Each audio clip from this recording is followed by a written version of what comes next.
Hari ini, dunia baru saja berubah. Bukan lebay, bukan clickbait.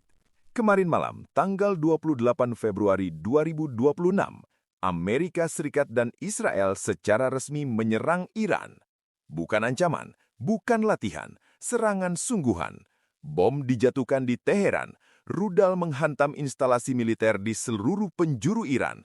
Pemimpin tertinggi Iran, Ayatollah Ali Khamenei, dilaporkan tewas. Internet di Iran diputus total, dan dunia sekarang sedang menahan nafas. Apakah ini awal dari sesuatu yang jauh lebih besar? Tapi ada satu hal yang langsung bergerak begitu berita ini pecah. Harga emas. Dalam semalam, hanya semalam, harga emas batangan Antam melonjak Rp49.000 per gram. Hari ini, 1 Maret 2026, harganya sudah menyentuh Rp3.332.000 per gram. 3 hari lalu, masih di kisaran Rp3.085.000. Artinya, dalam 3 hari saja emas sudah naik hampir Rp250.000 per gram. Sekarang semua orang sedang nanya hal yang sama. Apakah ini saat yang tepat untuk beli emas? Atau kita sudah terlambat dan harga sudah keburu di puncak? Kalau kamu nonton video ini sampai habis, kamu akan punya jawaban yang jelas, bukan tebak-tebakan tapi berdasarkan data, logika, dan strategi yang bisa langsung kamu terapkan hari ini. Kita akan bahas dari awal sampai akhir, kenapa perang ini pecah, kenapa emas selalu naik saat perang, berapa harga emas sekarang dan kemana arahnya, bagaimana cara beli emas yang benar, kesalahan-kesalahan yang sering dilakukan investor pemula, dan yang paling penting, strategi konkret buat kamu, apapun kondisi finansial kamu sekarang. Kalau kamu baru pertama kali nonton channel ini, selamat datang di Asupan Otak. Di sini kita nggak bahas hal-hal yang ngawang-ngawang. Semua yang kita diskusikan bisa langsung diterapkan di kehidupan nyata. Kalau konten kayak gini bermanfaat buat kamu, bantu channel ini berkembang dengan klik subscribe dan nyalakan loncengnya sekarang. Gratis, tapi sangat berarti buat kami. Oke, kita mulai dari yang paling mendasar. Bagian 1. Apa yang sebenarnya terjadi di Iran? Sebelum kita bicara investasi dan harga emas, kita perlu paham dulu konteksnya. Karena kalau kamu tidak tahu kenapa perang ini terjadi, kamu tidak akan bisa membaca arah situasinya ke depan. Dan ini penting banget untuk keputusan investasi kamu. Mari kita mulai dari yang paling awal. Iran dan Amerika Serikat itu sudah tidak akur sejak tahun 1979. Bukan tahun ini, bukan tahun lalu, sudah lebih dari 40 tahun. Saat itu terjadi apa yang disebut revolusi Islam di Iran. Pemimpin Iran yang lama, Shah Muhammad Reza Pahlavi, adalah sekutu dekat Amerika. Tapi rakyat Iran memberontak, menggulingkan Shah dan mendirikan Republik Islam Iran di bawah kepemimpinan Ayatollah Ali Khamenei. Sejak saat itu, Amerika dan Iran langsung berseteru. Kedutaan besar Amerika di Teheran diserang dan diambil alih oleh mahasiswa-mahasiswa pro-revolusi. 52 diplomat Amerika disandara selama 444 hari. Ini adalah penghinaan besar bagi Amerika yang tidak pernah benar-benar terlupakan sampai hari ini. Puluhan tahun berikutnya, konflik antara kedua negara berlangsung, tapi sebagian besar di balik layar. Amerika menjatuhkan berbagai sanksi ekonomi ke Iran yang membuat perekonomian Iran tertekan berat. Iran mendukung berbagai kelompok bersenjata di Timur Tengah yang berseberangan dengan kepentingan Amerika dan Israel, seperti Hizbollah di Lebanon, Hamas di Gaza, dan kelompok-kelompok Houthi di Yaman. Ini yang disebut proxy war, perang tidak langsung di mana kedua belah pihak tidak saling serang langsung, tapi mendukung kelompok-kelompok yang saling berhadapan. Tapi ada satu isu yang selalu menggantung di atas kepala, program nuklir Iran. Iran mengklaim program nuklirnya hanya untuk keperluan energi dan penelitian ilmiah yang damai. Mereka bilang mereka butuh energi nuklir sebagai alternatif dari minyak bumi. Kedengarannya masuk akal, tapi Amerika dan Israel tidak percaya. Mereka melihat data lain. Iran sedang memperkaya uranium ke tingkat yang jauh lebih tinggi dari yang dibutuhkan untuk pembangkit listrik. Mereka membangun fasilitas-fasilitas pengayaan uranium yang tersembunyi di bawah tanah, dan Iran menolak memberikan akses penuh kepada tim inspeksi internasional. Bagi Israel khususnya, Iran yang punya senjata nuklir adalah ancaman eksistensial, ancaman terhadap kelangsungan hidup negara itu sendiri. Karena pemimpin-pemimpin Iran sudah berulang kali menyatakan keinginan untuk menghancurkan Israel. Ketegangan ini memuncak pada Juni 2025. Israel melancarkan serangan udara besar ke fasilitas nuklir Iran. Iran membalas dengan meluncurkan 100 rudal balistik dan drone ke pangkalan-pangkalan militer Amerika di Kuwait, Bahrain, Qatar, dan UAE. Beberapa rudal juga diarahkan ke Israel. Bandara internasional Dubai dan Abu Dhabi sempat terkena serpihan dari drone yang dicegat sistem pertahanan Arab. Burj Al Arab, hotel ikonik berbentuk layar kapal itu sempat terbakar. Maskapai-maskapai penerbangan internasional langsung menutup semua rute di kawasan Timur Tengah. Ribuan penerbangan dibatalkan, harga tiket pesawat dan dari kawasan Teluk melonjak gila-gilaan bagi yang masih mau terbang. Dewan Keamanan PBB mengadakan sidang darurat, tapi sidang itu macet karena Rusia dan Cina mengveto resolusi yang mengudumi serangan Amerika. Dan lalu datang berita yang paling bikin pasar keuangan dunia menggigil. Iran mengumumkan penutupan Selat Hormuz untuk semua kapal tanker. Selat Hormuz ini adalah jalur sempit, lebarnya hanya sekitar 39 km di titik tersempit, antara Iran di satu sisi dan Oman serta UAE di sisi lain. Tapi jalur kecil ini adalah urat nadi energi dunia.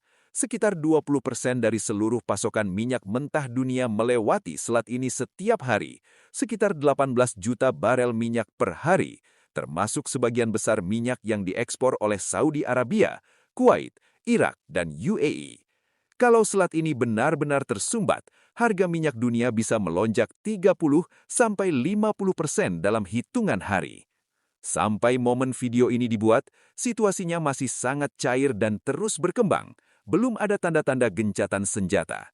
Amerika menyatakan akan terus melakukan serangan kalau diperlukan. Kepemimpinan baru Iran sedang terbentuk di tengah kekacauan. Rusia dan Cina disebut sedang mempertimbangkan langkah-langkah balasan, dan Presiden Prabowo dari Indonesia dikabarkan siap terbang ke kawasan sebagai mediator. Ini bukan konflik regional kecil, ini adalah krisis geopolitik terbesar yang melibatkan Amerika Serikat secara langsung dalam beberapa dekade terakhir. Dan dampaknya ke pasar keuangan global, termasuk harga emas, sudah terasa sejak menit pertama berita ini pecah. Bagian 2. Sejarah singkat, emas dan perang dari masa ke masa. Sekarang, sebelum kita masuk ke angka-angka dan strategi, ada satu hal yang perlu kamu pahami secara mendalam. Kenapa emas dan perang itu selalu berkaitan? Ini bukan kebetulan. Ini adalah pola yang berulang selama ribuan tahun. Dan memahami pola ini adalah kunci untuk membuat keputusan investasi yang tepat. Mari kita lihat beberapa contoh nyata dari sejarah. Yang pertama, Perang Korea tahun 1950. Saat pasukan Korea Utara menyerbu Korea Selatan dan Amerika terlibat langsung dalam konflik ini, harga emas langsung melonjak. Orang-orang yang menyimpan emas saat itu berhasil melindungi kekayaan mereka dari inflasi yang menyusul. Yang kedua, krisis minyak 1973. Ini bukan perang langsung, tapi krisis geopolitik besar. Negara-negara Arab memboikot ekspor minyak ke Amerika karena dukungan Amerika kepada Israel dalam Perang Yom Kippur. Harga minyak naik 4 kali lipat dalam hitungan bulan, dan emas harganya meledak. Orang yang pegang emas selamat dari krisis. Orang yang hanya pegang uang tunai kehilangan sebagian besar daya belinya karena inflasi. Yang ketiga, invasi Irak tahun 2003. Saat Amerika menyerbu Irak, ada ketidakpastian besar di pasar keuangan. Harga emas mulai tren naik yang berlangsung bertahun-tahun sesudahnya. Yang keempat, krisis finansial global 2008. Ini bukan perang, tapi krisis ekonomi besar. Saat bank-bank besar di Amerika bangkrut satu persatu, pasar saham runtuh, dan orang-orang panik, harga emas naik drastis. Dari sekitar 300.000 per gram di tahun 2008 menjadi sekitar 600.000 per gram di tahun 2011, naik 2 kali lipat hanya dalam 3 tahun. Yang kelima, dan ini yang paling relevan buat kita orang Indonesia, pandemi COVID-19 tahun 2020. Saat pandemi melanda dan semua pasar keuangan kolaps, harga emas di Indonesia meroket dari sekitar Rp900.000 per gram menjadi hampir Rp1.100.000 per gram hanya dalam beberapa bulan. Dan yang terbaru sebelum konflik Iran ini, perang Rusia-Ukraina yang dimulai tahun 2022. Begitu Rusia menyerbu Ukraina, harga emas langsung melonjak. Orang yang punya emas saat itu tersenyum lebar. Pola yang sama berulang terus-menerus. Krisis terjadi, pasar keuangan panik, investor lari ke emas, harga emas naik. Kenapa emas, bukan yang lain? Ada 3 alasan mendasar yang membuat emas berbeda dari semua aset lain. Pertama, emas itu terbatas. Di seluruh dunia, jumlah emas yang sudah pernah ditambang sepanjang sejarah manusia sekitar 200.000 ton. Itu angka yang kelihatan besar. Tapi kalau semua emas itu dilebur jadi satu kubus, ukurannya hanya sekitar 21 meter di setiap sisinya. Tidak bisa ditambah sembarangan, tidak bisa dicetak seperti uang, pasokannya terbatas. Kedua, emas itu universal. Dimanapun di dunia ini, emas diakui punya nilai. Dari Surabaya sampai New York, dari Tokyo sampai Lagos. Tidak ada mata uang yang bisa mengklaim itu. Rupiah tidak berlaku di Amerika. Dolar tidak berlaku di Iran. Tapi emas berlaku di mana-mana. Ketiga, emas tidak bisa bangkrut. Saham perusahaan bisa jadi nol kalau perusahaannya bangkrut. Obligasi pemerintah bisa tidak dibayar kalau negaranya kolaps. Tapi emas tidak bisa bangkrut. Emas tidak perlu laporan keuangan. Emas tidak punya utang. Emas hanya perlu kamu simpan. Itulah kenapa setiap kali dunia tidak aman, manusia secara naluri berlari ke emas. Dan sekarang, dengan perang besar yang baru saja pecah antara Amerika dan Iran, naluri itu sedang terjadi di seluruh dunia secara bersamaan. Bagian 3. Kenapa perang ini berpotensi mendorong harga emas lebih tinggi dari konflik-konflik sebelumnya? Oke, jadi sudah kita tahu bahwa perang selalu mendorong harga emas naik. Tapi kenapa perang Iran-Amerika ini berpotensi mendorong harga emas lebih tinggi dari konflik-konflik sebelumnya? Ada 4 faktor unik yang membuat konflik ini berbeda. Faktor pertama, ini bukan proxy war lagi, ini perang langsung. Selama ini, Amerika dan Iran bertempur melalui perantara, melalui kelompok-kelompok bersenjata yang mereka dukung. Itu namanya proxy war. Proxy war itu berbahaya, tapi tidak langsung mengguncang pasar keuangan global sebesar perang langsung. Tapi sekarang, Amerika membom langsung wilayah Iran. Ini adalah konfrontasi militer langsung antara dua negara, dan Iran membalas dengan langsung menyerang pangkalan-pangkalan militer Amerika. Ini eskalasi level yang jauh berbeda. Pasar keuangan bereaksi jauh lebih keras terhadap konflik langsung seperti ini. Faktor kedua, ancaman Selat Hormuz yang nyata. Ini adalah faktor yang paling mengkhawatirkan semua orang. Kalau Iran benar-benar menutup atau mengganggu Selat Hormuz secara serius dan berkelanjutan, dampaknya ke harga minyak dunia bisa sangat besar. Harga minyak yang melonjak berarti inflasi naik di seluruh dunia. Dan seperti yang sudah kita bahas, inflasi mendorong orang beli emas. Ini bukan ancaman baru. Iran sudah sering mengancam tutup Selat Hormuz. Tapi baru kali ini mereka benar-benar melakukannya, meski saat ini baru ditutup sebagian. Faktor ketiga, rupiah kita yang rentan. Kita orang Indonesia perlu sadar satu hal, harga emas yang kita beli itu dalam rupiah, tapi nilainya mengikuti harga emas global yang dihitung dalam dolar Amerika. Kalau dolar Amerika menguat, yang hampir pasti terjadi saat ada krisis global, karena dolar juga dianggap aset aman, maka rupiah melemah. Dan kalau rupiah melemah, harga emas dalam rupiah otomatis naik, bahkan tanpa harga emas globalnya bergerak sekalipun. Para ekonom memperkirakan rupiah berpotensi mendekati kisaran Rp17.000 per dolar kalau situasi ini terus memanas. Kalau itu terjadi, harga emas dalam rupiah akan naik lebih tinggi lagi karena dua faktor bergerak bersamaan, harga emas global naik dan rupiah melemah. Faktor keempat, ketidakpastian yang berkepanjangan. Berbeda dari krisis yang bisa diselesaikan dalam beberapa hari atau minggu, konflik Iran-Amerika ini kemungkinan besar tidak akan selesai dalam waktu dekat. Bahkan kalau operasi militer aktifnya berhenti, ketidakpastian geopolitik di kawasan Timur Tengah akan bertahan lama. Dan ketidakpastian yang berkepanjangan adalah bahan bakar jangka panjang bagi harga emas. Jadi, kalau kamu rangkum keempat faktor ini, perang langsung berskala besar, ancaman Selat Hormuz, rupiah yang tertekan, dan ketidakpastian yang tidak akan selesai besok, semuanya menunjuk ke arah yang sama. Emas berpotensi naik lebih tinggi lagi. Bagian 4. Harga emas hari ini, data lengkap 1 Maret 2026.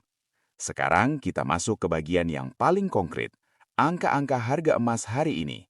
Data ini saya ambil dari situs resmi Sahabat Pegadaian dan Galeri 24 per 1 Maret 2026, supaya kamu punya gambaran yang akurat dan bisa langsung digunakan untuk keputusan. Kita mulai dari emas batangan bersertifikat. Ini yang paling direkomendasikan untuk investasi. Emas batangan antam ukuran 1 gram hari ini berada di Rp3.332.000, naik Rp49.000 dibandingkan hari sebelumnya yang ada di Rp3.283.000. Harga buyback antam artinya kalau kamu mau jual kembali emasmu ke antam ada di Rp2.977.000 per gram.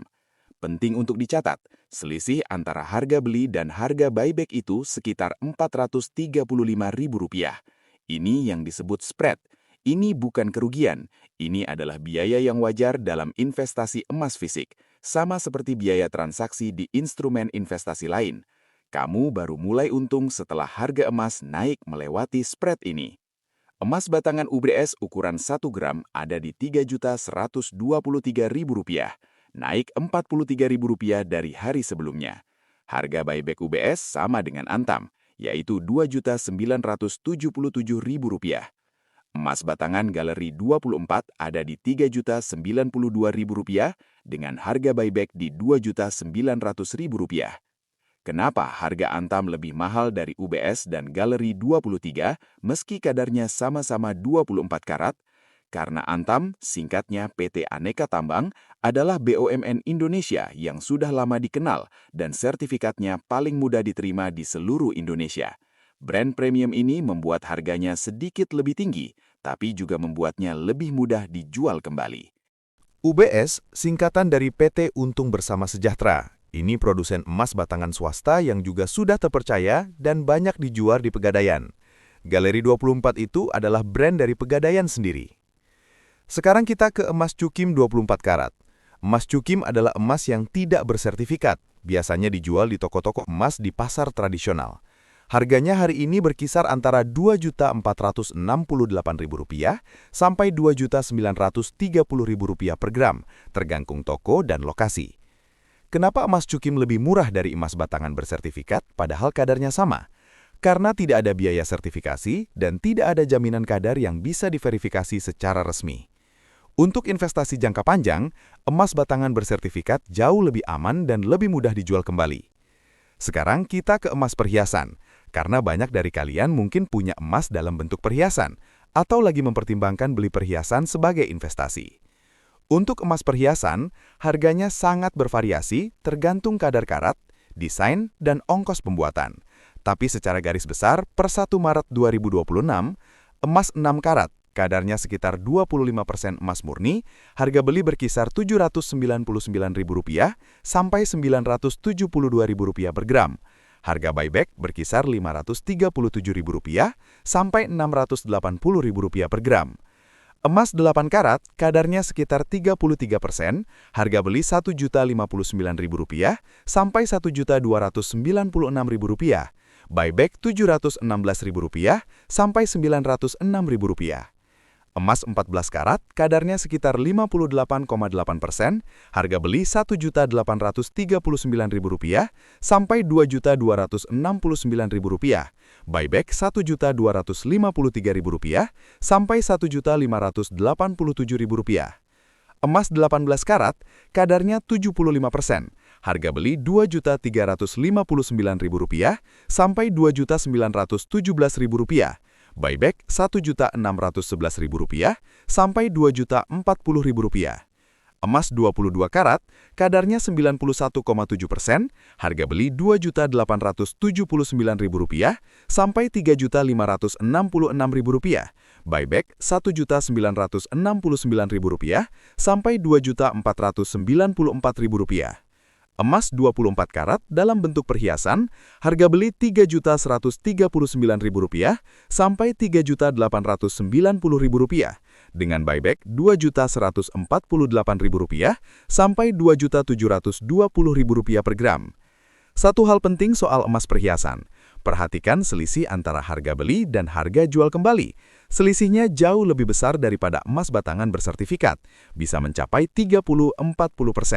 Ini karena ada ongkos pembuatan yang tidak bisa kamu jual kembali. Jadi kalau tujuannya murni investasi, emas perhiasan bukan pilihan paling efisien. Tapi kalau tujuannya campuran, investasi sekaligus dipakai, tidak masalah. Bagian 5. Dampak nyata ke kehidupan kita di Indonesia, per 27 menit sampai 31-30 menit. Perang di Timur Tengah terasa jauh, tapi dampaknya ke kehidupan kita di Indonesia lebih dekat dari yang kamu bayangkan. Mari kita bahas satu persatu. Dampak pertama, harga BBM. Ini yang paling cepat terasa. Indonesia masih mengimpor sebagian besar kebutuhan minyaknya.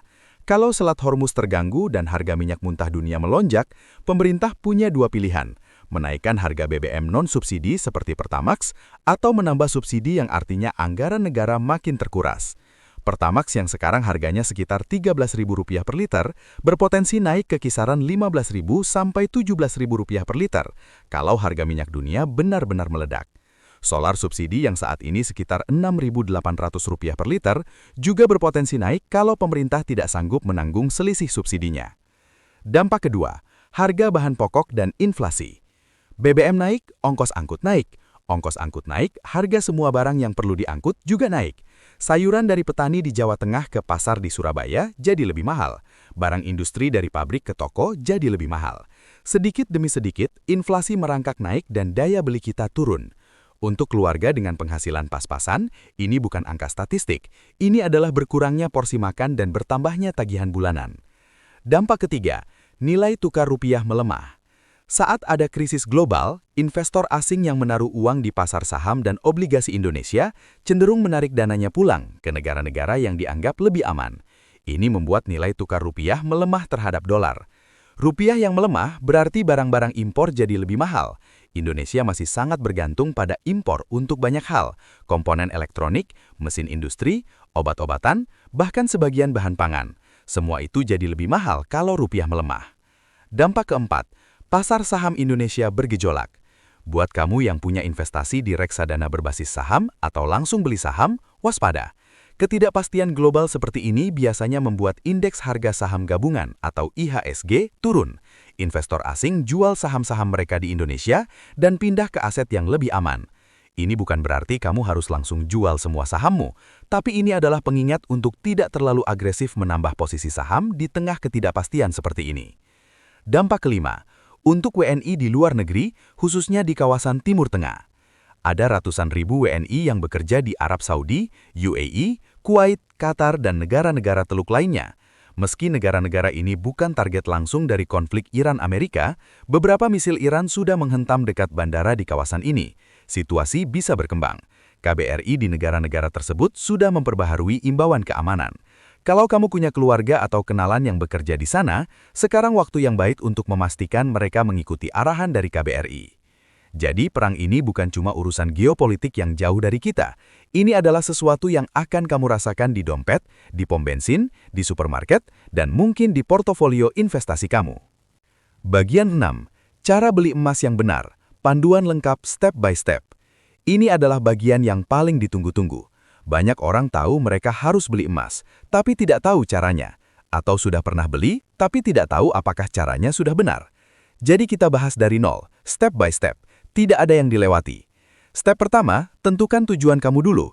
Sebelum beli emas sepeser pun, kamu harus tahu, beli untuk apa? Untuk tabungan jangka panjang, untuk dana darurat, untuk lindungi nilai kekayaan dari inflasi, atau mau trading jangka pendek, beli murah, jual mahal dalam waktu singkat. Tujuan ini menentukan jenis emas apa yang harus kamu beli dan berapa lama kamu simpan. Untuk tujuan tabungan jangka panjang dan lindungi nilai kekayaan, pilih emas batangan bersertifikat, simpan minimal 1-3 tahun. Ini paling aman dan paling terbukti berhasil. Untuk dana darurat yang mudah dicairkan, emas digital lebih praktis. Bisa dicairkan kapan saja tanpa harus keluar rumah. Untuk trading jangka pendek, ini lebih berisiko dan butuh pengetahuan lebih dalam. Tidak disarankan buat pemula. Step kedua, pilih jenis emas yang tepat. Sudah kita bahas tadi, tapi kita ulangi supaya jelas. Emas batangan bersertifikat, Antam, UBS, atau Galeri 24 adalah pilihan terbaik untuk investasi. Beli dalam satuan gram, tersedia mulai dari 0,5 gram sampai 1000 gram. Sertifikat wajib disimpan baik-baik karena tanpa sertifikat, harga buyback bisa jauh lebih rendah. Emas digital seperti tabungan emas di Pegadaian atau aplikasi seperti Laku Emas, Treasury, dan lainnya cocok untuk yang mau mulai dengan modal sangat kecil. Di Pegadaian, kamu bisa mulai dari Rp10.000 saja. Tidak ada biaya penyimpanan kalau nominalnya kecil dan bisa langsung dicairkan kapan saja. Emas perhiasan, cocok kalau mau emas yang bisa dipakai sehari-hari, tapi tidak paling efisien untuk investasi murni karena ada ongkos pembuatan. Step ketiga, beli di tempat yang terpercaya. Ini sangat penting dan sering diabaikan pemula.